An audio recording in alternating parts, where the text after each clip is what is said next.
All right, everybody, thanks for joining us today. We're going to start with some comments from Coach, and then we'll move into our usual question rotation. If you would like to ask a question, just drop me a note in the chat and I will work you in. Certainly, we're excited about the opportunity to have one more game and be able to play it in Charlotte against a very good Wake Forest team and participate in the Duke's Bowl. Our kids are excited about it. And we kind of talked all along that, beginning this season was we wanted the opportunity to be able to play. And then as the season progressed and even at the end, I had a conversation with Coach Alvarez and, if we found a way to earn our way to an opportunity to play in another game, that we would gladly accept it. And so I'm grateful to, the team and for giving us this opportunity and one more game with a group that this will be their final game and one more week with this team, which, despite the type of season it's been and unlike any other, they've been fun to be around and appreciated that. So looking forward to a good preparation and then getting ourselves ready to play well, like I said, against a good Wake Forest team. We'll start with a question from Jeff Patrikas.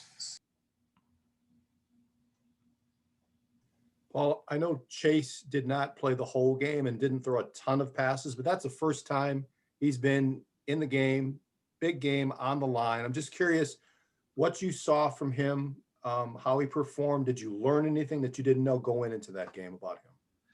Yeah, it was, obviously did some really good things for us. And, we started the second half and had just a little package with them. And I think it was just 2 plays. And then, comes in and it's third down in the red zone and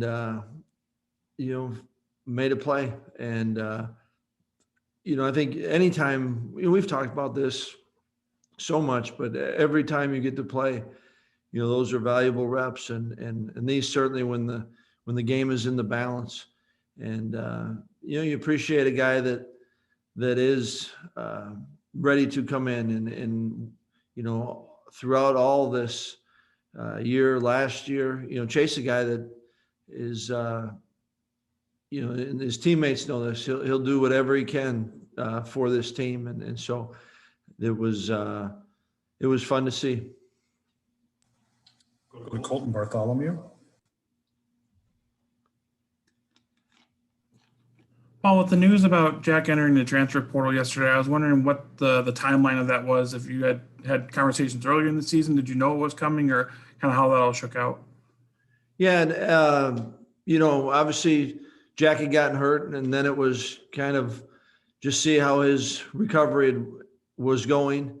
And then there was a point where he was starting to be able to practice some. And then really the first time that, you'd been having conversations with him throughout, but the first time anything came up as far as, his interest in possibly transferring was before our Iowa game.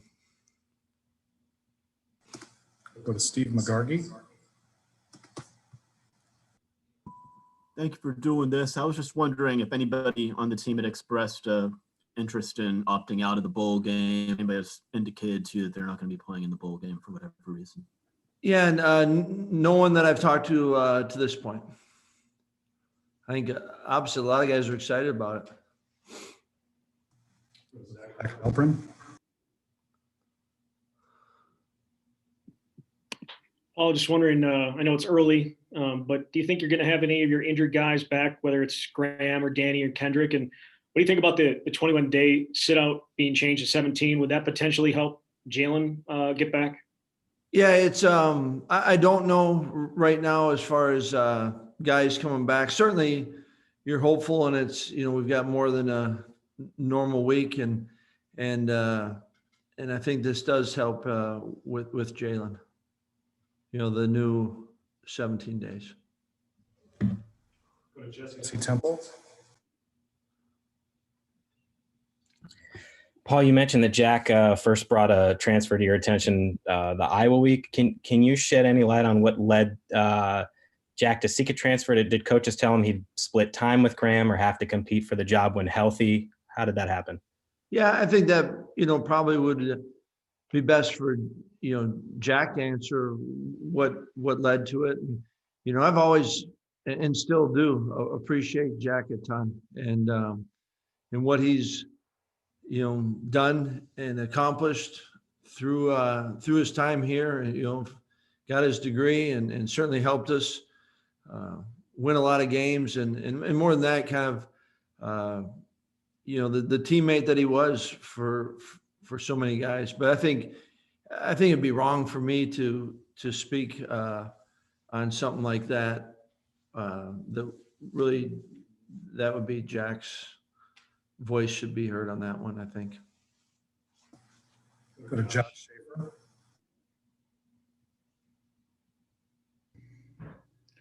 Paul, I know it's only been like 24 hours since you guys kind of started planning the trip, but is the idea of a bowl game this year pretty much the same as it was for any other road game in 2020? It's going to be kind of standard to how you guys have been doing road games? Yeah, I think that's it is, as far as just traveling down the day before and playing the game and then we'll be returning. The difference obviously is that our kids will leave. Many will leave from Charlotte to go back home, and they've got 3 weeks. The classes started, I want to say, January 25th, so they'll have a good chunk of time back home. And but as far as the lead up to it, we got a little bit more time, but it is much more like another game as opposed to what bowl games have been traditionally, and that's really that's this year, and it's all the bowls are like that. But we're still appreciative of the fact that we get to play another game, and that way it's different. George Galecki. Paul, to you, what's Jack's lasting impact, not just in the quarterback room, but on this program? Well, I think it was certainly, I think that the teammates that he was with, has had a positive impact on them, and certainly, point to a lot of games where he played and helped this team win games and some big games. And so I think, he'll have they're probably little different components to what his mark was. But what's pretty neat is, and a lot of guys have this opportunity, and I think, Jack certainly has done this, and like I said, many have, but the fact that they did leave a mark, they did leave a lasting impression, and I think that's something to be proud of.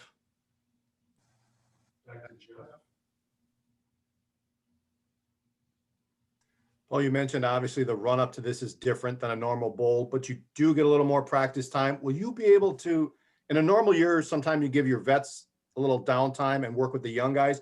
Will you be able to do any of that in prep for this, or will it have to wait till next spring when you really look at some young guys?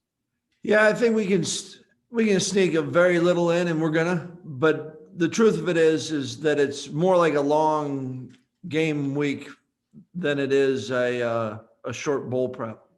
And yet, even just kind of the way it is right now and the roster, guys are still able to get a lot of work. And so, we've got a day, actually, tomorrow we'll be on the field and be able to do some individual work. And then Wednesday we'll be able to do some practice that has nothing to do with, Wake Forest necessarily. And those will be great opportunities for,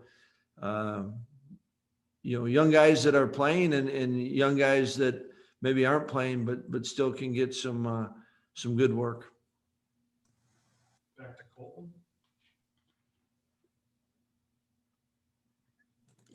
Well, you mentioned last week the memories that guys make going to bowl games and this experience.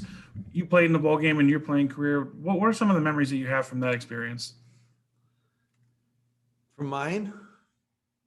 I hope ours are a lot better than our kids now. I mean, I was a freshman. We had one bowl game.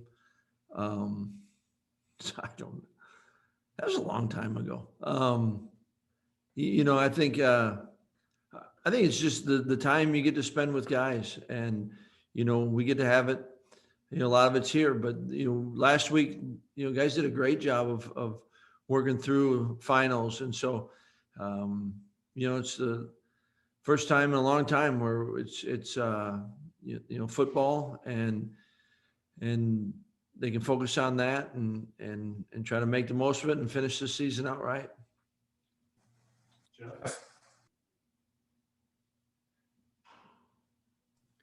Paul, this is just a minor point, but you've got a long snapper who I'm not a special teams coach, but looks to be pretty good. How the operations of what he does and your holder, I can't remember the last time they have not performed up to par. Is that something that fans take for granted, or you just don't even worry about it anymore? As long as it goes good, you're good with? Were you the guy in the dugout that told the pitcher you got a no-hitter going? They muted you, Jeff. Yeah, Adam's been really good, and I don't want to be that guy. I would do it if I could. You would, I believe you. One more from Cole.